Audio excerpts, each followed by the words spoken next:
Newsman Opinion. Mitra bisnis media sosial dihebohkan dengan curhatan seorang pelaku UMKM frozen food rumahan yang terancam di penjara maksimal 2 tahun atau denda hingga 4 miliar rupiah. Ancaman itu lantaran dia tidak memiliki izin edar, sertifikat izin pangan industri rumah tangga atau PIRT dari Badan POM. Pemerintah mengklaim hal itu diperlukan lantaran makanan yang dikonsumsi berhubungan dengan kesehatan masyarakat. Apa komentar Anda mengenai kewajiban izin edar BPOM untuk frozen food rumahan ini? Silakan di 6339160, 6339160. Ya, kalau menurut saya sih memang bagus ya, dari pemerintah itu harus punya izin edar gitu ya dari BPOM untuk industri rumahan. Soalnya ini makanan Mbak ya, jadi sangat menyangkut dari kesehatan atau kehidupan masyarakat gitu. Jangan sampai kita memakan produk-produk yang nggak layak makan, dan ini bisa berbahaya bagi kehidupan kita, kesehatan kita. Soalnya kita kalau industri rumahan itu kita nggak tahu gimana dia proses pembuatannya ya, bahan-bahan bakunya, higienitasnya, apakah dia mengandung bahan-bahan yang layak gitu ya. Kita nggak tahu sama sekali itu, dan ini harus ada ini ya, penertiban dari pemerintah itu harus dilihat gitu. Ada tim khusus dari BPOM yang mensurvei, melihat kelayakan pembuatan industri makanan frozen food gitu ya, yang dibuat di rumah-rumah. Itu sangat perlu ya, kebersihannya juga, higienitasnya gitu ya, itu harus benar-benar diperhatikan. Demikian Pak FM. Ya, ini memang penting ya, soalnya yang begini-begini nih kadang berbahaya. Ya, negara kita ini sedang berkembang ke arah kemajuan ya. Kalau berapa puluh tahun yang lalu mungkin kita negara terbelakang, kemudian negara berkembang, dan sekarang mulai memasuki era mungkin negara maju, kita sudah menjadi anggota G20 dan sebagainya. Dan memang dalam banyak hal itu tidak bisa kita bersikap seperti negara terbelakang dulu gitu. Kalau kita lihat di negara-negara maju, hampir setiap bidang bisnis itu memang harus ada izin ya. Sebetulnya tujuannya adalah untuk melindungi konsumen. Saya tahu satu saat warung-warung dan sebagainya itu harus mempunyai izin semua dan menaikkan kualitas pelayanan mereka. Kalau di negara maju, dengan kualitas warung itu pasti ditutup itu, karena kebersihannya nggak terjamin, sehingga mengkhawatirkan untuk kesehatan masyarakat. Jadi kalau kita mau ke arah negara maju seperti itu, pasti harus kita jalanin hal-hal yang seperti ini. Ya, terima kasih. Itu pemerintah bagus ya programnya, cuman harus mengikuti apa yang dilakukan. Jadi dalam hal ini pengawasannya sudah cukup bagus sekali, tapi ada segmen-segmen industrinya. Itu kan UMKM, memang kalau UMKM itu kan belum memiliki modal yang cukup besar. Tapi kalau untuk perizinannya juga kan memakan biaya cukup besar. Yang saya tahu UMKM itu sebenarnya dibantu sama BPOM untuk proses perizinan seperti ini.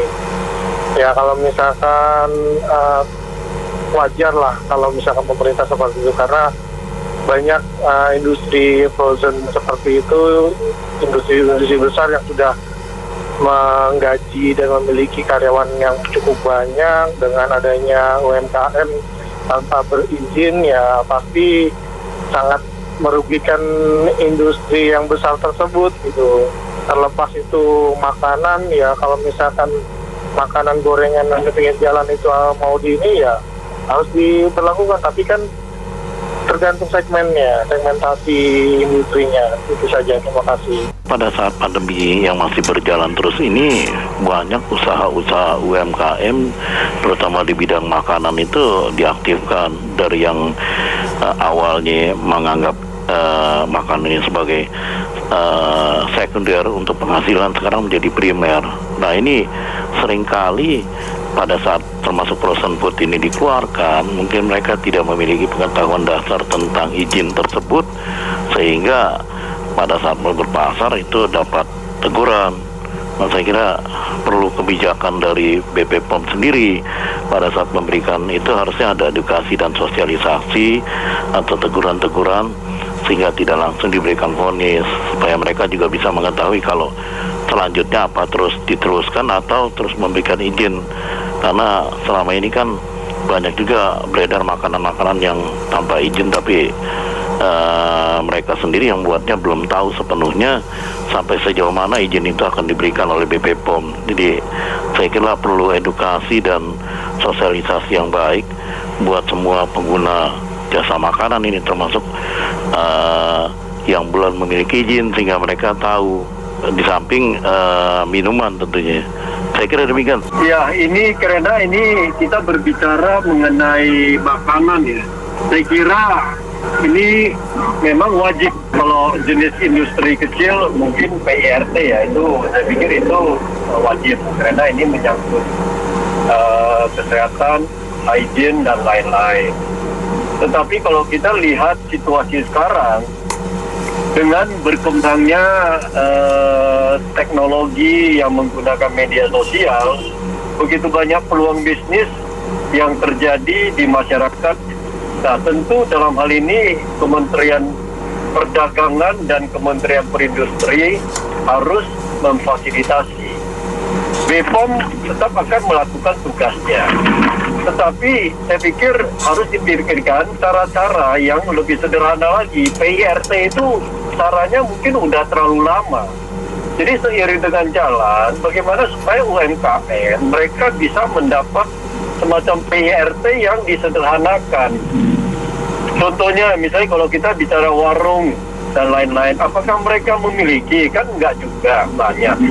Nah, bagaimana BPOM mengajukan cara-cara yang tak hanya bikin kartu, datanya jelas, pemiliknya siapa, alamat di mana, semua jelas, dan dikeluarkanlah semacam izin usaha, tapi dalam bentuk yang sedemikian sederhana, mereka bisa memperolehnya, sehingga mereka menjalankan usaha mereka yang berkaitan dengan makanan, juga di situ terjamin hygiene-nya, terjamin kebersihan dan lain-lainnya.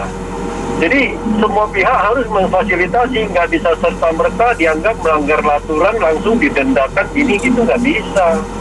Ini zaman berubah. Jadi saya pikir pemerintah dalam hal ini yang berkaitan Kementerian Perindustrian, Perdagangan, dan BPOM ya harus pikirkan, duduk bersama, tepat memikirkan itu, jangan dendanya, jangan hukumannya ditonjolkan, Bu. Saya kira begitu. Ya, jangan hanya sertifikasi aja ya, kayak mobil apa tuh, bus umum atau apa yang saya kecelakaan tuh, itu udah di-key tapi buktinya kecelakaan.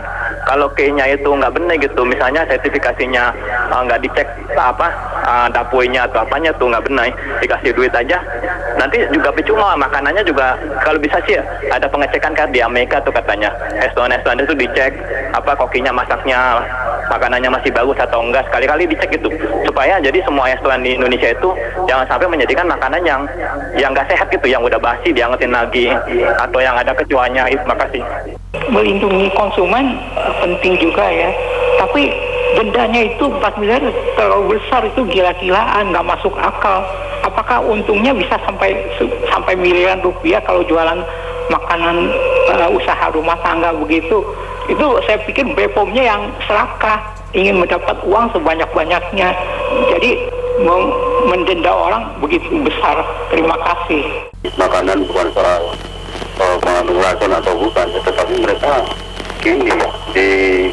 untuk meningkatkan penjualan mereka, kata mereka itu ya apa saja dan bagaimana caranya supaya bisa terjual gitu. Jadi kalau ada sertifikasi ini memang membuat kita semua hati-hati gitu ya, karena ini persoalan kesehatan, persoalan yaitu masalah kehidupan kita gitu. Jadi sangat betul sekali. Cuma dendanya tadi dong ngeri gitu ya, apa bisa dikurangi gitu. Nah, tadi Saya cuma mau ini aja sih, Mbak, mau kasih opini bahwa kalau dari pemerintah mau konsisten gitu ya, memang untuk melindungi masyarakat itu hal yang utama. Cuman dari BPOM sendiri mungkin juga harus konsisten ya. Ini kan satu industri rumah tangga. Lalu gimana dengan yang lain juga, misalkan kan ada yang catering, ada juga mungkin yang jajanan-jajanan yang lain juga, yang ini kan baru satu kasus gitu loh. Jadi mungkin kalau ini mau diseriusin jangan cuma satu pihak. Terus yang kedua, aturannya juga udah jelas sih. Saya kira dari pemerintah udah bagus langkahnya, tapi dari mereka juga udah rule of game-nya juga harus jelas. Kalau menurut saya gini ya, kita lihat dulu level UMKM itu udah sampai mana ya. Kalau masih yang skala kecil-kecil, bikin iseng gitu ya, jualnya juga ke teman kalangan sendiri, ya saya rasa nggak perlu gitu. Kalau udah jual di Topet atau gimana ya, kalau nggak ada reputasi orang juga nggak mau beli, ngeri gitu loh kalau saya ya. Kedua, ada sertifikat buat apa? Misalnya gini, oke, saya nih pakai daging, maaf nih dagingnya nggak segar, pakai daging yang gimana gitu, bikin. Tapi udah ada aturan, udah kita bikin aja dulu undang atau bagaimana. Nanti besok kita balik lagi, kan sertifikat itu kan nggak dilihat 24 jam oleh tim, ya kan. Jadi sebenarnya tujuan buat biar sehat masyarakat dan lain-lain itu ya nggak bisa juga gitu loh, kalau emang etiketnya nggak baik gitu oleh si pengusaha gitu loh. Makasih. Ini sebenarnya dua mata pisau gitu ya. Pertama sih emang kasihan juga ya yang UMKM yang mungkin dari pemerintah di dalam sosialisasi mungkin juga belum baik gitu ya. Tiba-tiba udah ada penggunaan sanksi gitu. Dan bayangkan aja tuh orang baru ini sudah kena sanksi 4 miliar atau penjara 2 tahun. Nah sekarang yang kalau kita mau menggunakan itu harusnya ke semua juga gitu ya, ke penjual-penjual pinggir jalan, gorengan apa segala macam mungkin ya. Itu gimana kalau ngomong tadi tentang kesehatan atau tentang apa yang dibilang gitu ya, mungkin kalau mau mendapat ke sana boleh ya, bisa teguran 1 dulu lah gitu ya. Kemudian mungkin nanti lanjut teguran 2 gitu, biar orang juga bisa mempersiapkan diri. Oke, gitu aja, makasih. Kalau BPOM mau kasih izin, perlu izin, BPOM juga harus bertanggung jawab. Jangan kasih izin nggak pernah periksa barang makanan juga. Itu BPOM juga percuma keluar izin kalau tidak bertanggung jawab. Itu aja. Bahwa begitu banyak warteg atau rumah makan ya yang BPOM mestinya garap ya. Jadi jangan tebang pilih gitu, nanti malah dicurigain bahwa BPOM itu sebenarnya lagi cari duit gitu lah. Tahu dicurigai gitu kan, kepercayaan masyarakat makin jelek terhadap BPOM. Terima kasih. Ya, menurut pendapat saya itu memang perlu ya, ada, saya nggak tahu apakah izin edar ada, tapi itu perlu diklasifikasi mengenai kontennya, ingredientnya apa supaya bisa diizin edar gitu. Tapi kalau langsung main tangkap, apa mau dipidanakan, itu yang saya pikir kurang mendidik ya. Indonesia ini sekarang kan mulai berkembang untuk UMKM. Jadi kalau kita main paksa demikian juga tidak baik. Harusnya ada semacam surat peringatan, 1, 2. Kalau tidak menjalankan lagi, itu baru dikenakan sanksi pidananya gitu. Kasihan kalau gitu. Jadi ini nanti pilih-pilih. Kalau kita mau dibikin nanti sama aja, orang yang jual pisang goreng juga di jalanan juga harus ada izin edarnya kalau gitu.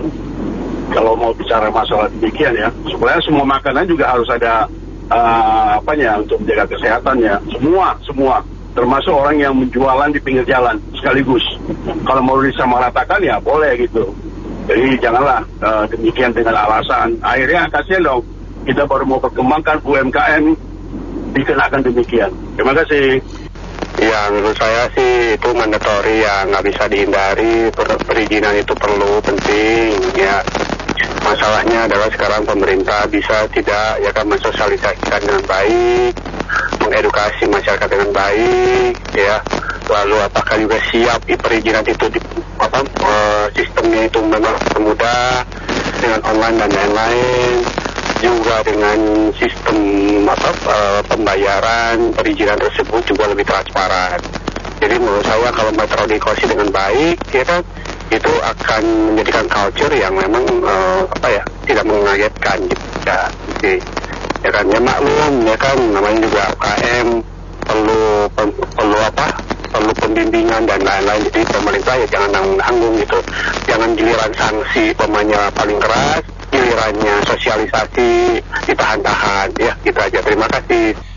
Ya, kalau menurut saya sih baik-baik aja ya, boleh-boleh aja dengan kewajiban itu, tapi harus dipastikan dulu kalau itu tidak berbayar. Jadi khususnya buat UKM ya, karena kan kelihatan tuh yang mana yang UKM, yang mana yang enggak. Yang kalau yang enggak ya berbayar nggak apa-apa, tapi kalau yang UKM jangan berbayar dong. Maksudnya segitu banyak UKM itu harus berbayar, dan juga sudah pasti prosedurnya berlibat-libat tuh.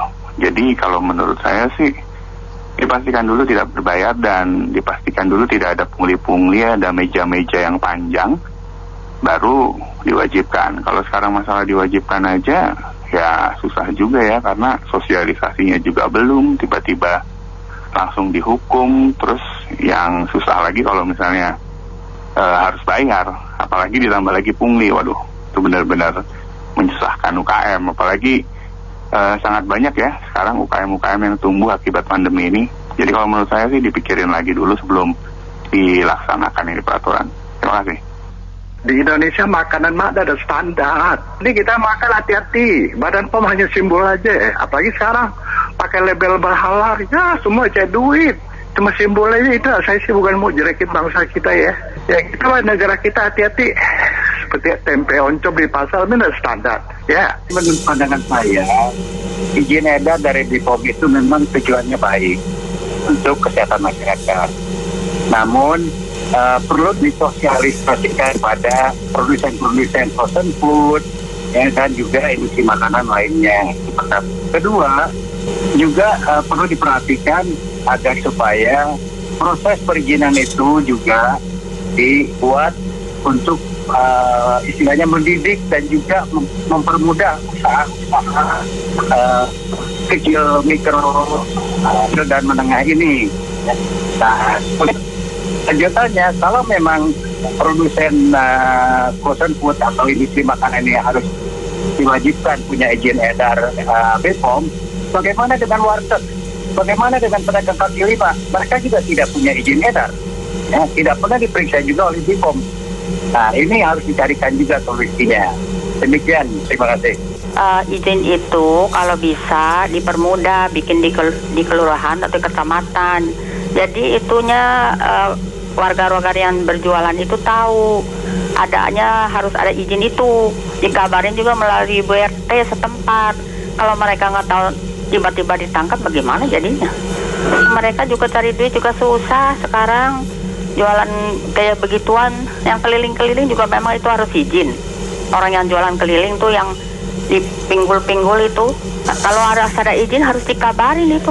Makasih ya. Baik, terima kasih Mitra Bisnis telah bergabung dalam Businessman Opinion. Saya Fahmi Andrian.